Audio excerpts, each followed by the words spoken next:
John, this might be building from an earlier question that you approached regarding the changes over the course of your career. But this is a question regarding, again, lauding the unifying experience of community building that takes place with athletics. But what steps and approaches do we take to minimize the dark side of competition? What's the dark side?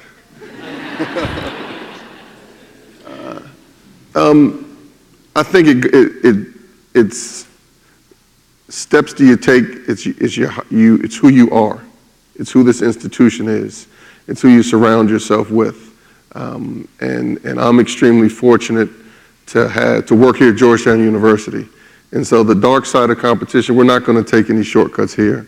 And that's, we're in a league of unlike institutions. But you know, it's an extremely competitive world in collegiate athletics. Men's basketball is extremely competitive.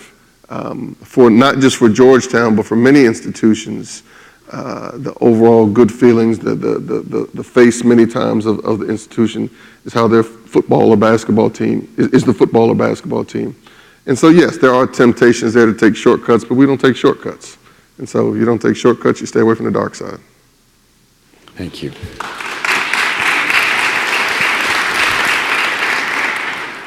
The last question, I think, is probably best answered by me because I would be concerned about how it might be answered by anyone else.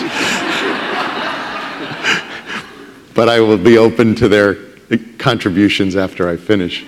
The question is,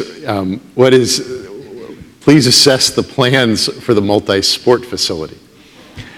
And so I want to give you a little bit of a sense of where we are as a university as it relates to providing the infrastructure. They have been very kind. There have been little needles here and there. But the most fundamental challenge that we face as a university community as it relates to intercollegiate athletics is our infrastructure. We're a landlocked urban campus. We don't have enough fields, and we don't have enough training facilities for our student athletes. That's a challenge we're now in a position to address. Why now? If we go back, for a number of reasons, we had some real limitations to being able to address university-wide academic infrastructure for some years. But now, over the course of this decade, we've been able to add 750 new beds in the Southwest Quadrangle, a new home for the Jesuit community, a new dining hall. That unlocked our ability. This was an ongoing negotiation we had with our city, with our Board of Zoning adjustment. That new residence hall enabled us to move forward after we'd been blocked for a number of years in building our academic infrastructure.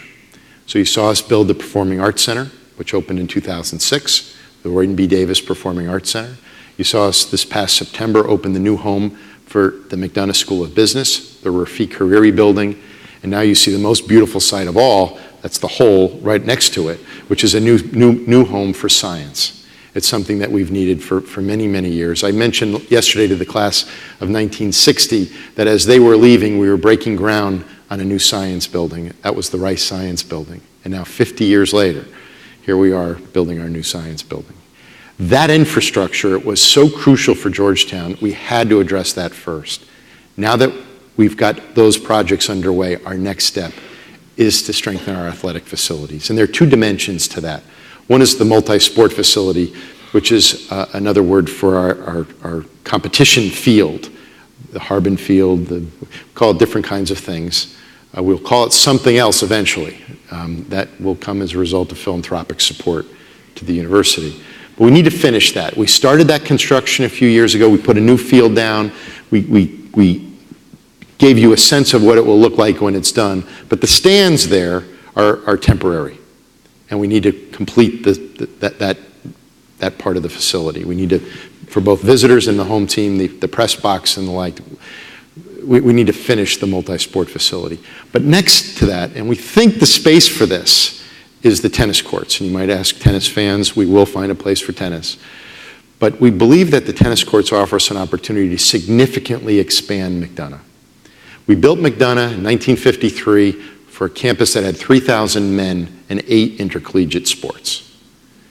And we now again, 29 sports, half for men, half for women. We just don't have the infrastructure that we need. So we have a design that we're working on to significantly expand McDonough and provide us new home for intercollegiate athletics. And that, again, we're looking to be a part of our capital campaign to secure funds to support the expansion of McDonough with a new athletic training facility.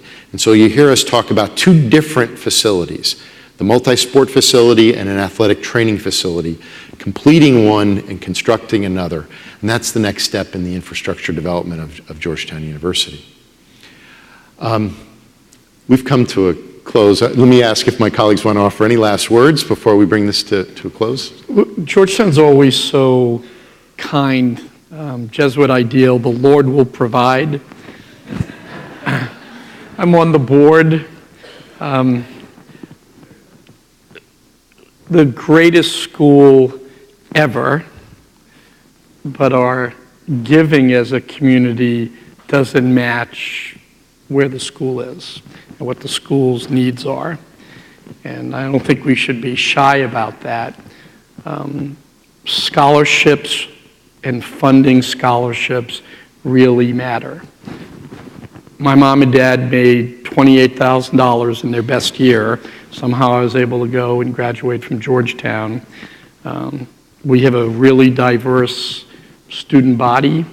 Almost half need academic help, support, scholarships, 1789 initiative, really important. And two, that we're able to compete at the highest levels from a sports athletic competition standpoint with the facilities that we have is truly remarkable. I mean, so embrace what we've done, but take a look while you're on campus. We can do a lot better as a community, and I would hope that you'll consider being generous to any requests that come your way, both in scholarships, that's what I give to, in athletics as well. Thank you. Let me just say thank you.